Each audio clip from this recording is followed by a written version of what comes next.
दोस्तों, आज हम बात करते हैं एक कहानी की जिसका नाम है लकड़हारा और जादुई चंदन का पेड़।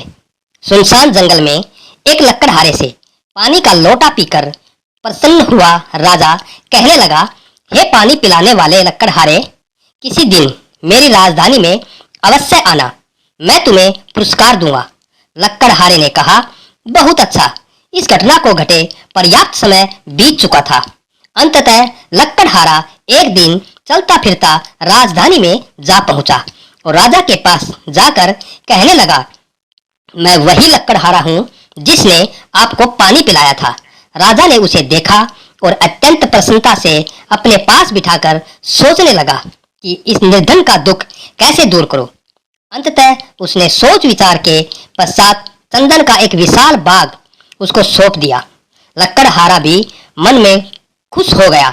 चलो अच्छा हुआ, इस बाग के वृक्षों के कोयले खूब होंगे, जीवन कट जाएगा।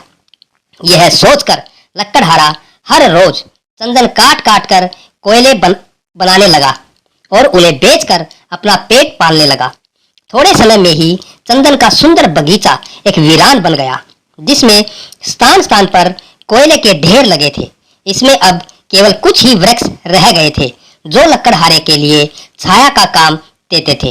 राजा को एक दिन यूं ही विचार आया, चलो तनिक लकड़हारे का हाल देख आए, चंदन के उद्यान का भ्रमण भी हो जाएगा। यह सोचकर राजा चंदन के बाग की ओर चल निकला।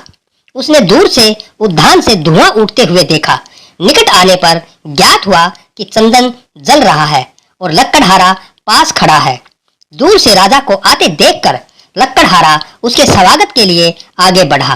राजा ने आते ही कहा, भाई यह तूने क्या कर लिया? लकड़हारा बोला, आपकी कृपा से इतना समय आराम से कट गया है।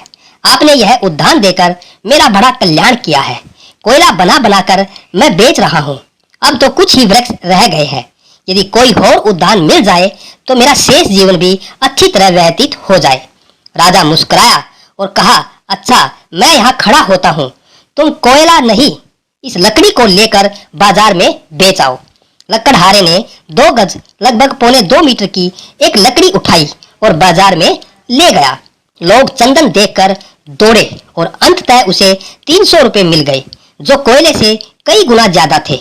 लकड़हारा मूल्य लेकर रोता हुआ राजा के पास आया और जोर जोर से रोता हुआ अपनी भाग्यहीनता स्वीकार करने लगा।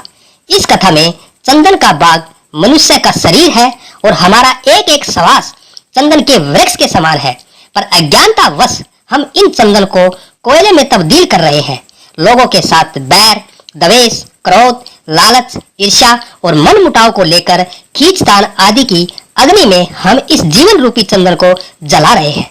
जब अंत में श्वास रूपी चंदन के पेड़ कम रह जाएंगे, तब एहसास होगा कि व्यर्थ ही अनमोल चंदन को इन तुच्छ कारणों से हम 2 कौड़ी के कोयले में बदल रहे थे। पर अभी भी देर नहीं हुई है। हमारे पास जो भी चंदन के पेड़ बचे हैं, उन्हीं से नए पेड़ बन सकते हैं। योगा से आपसी प्रेम, सहायता, सौहार्द, शांति, भाईचारा और विश्वास के द्वारा अभी भी जीवन संवारा जा सकता है। दोस्तों, आज की ये कहानी लकड़हारा और जादुई चंदन का पेड़ आपको कैसी लगी? अगर अच्छी लगी है तो आप अपने इस चैनल को सब्सक्राइब करना, वीडियो को लाइक करना, शेयर करना और कमेंट का बटन अवश्य दबाना दोस्तों।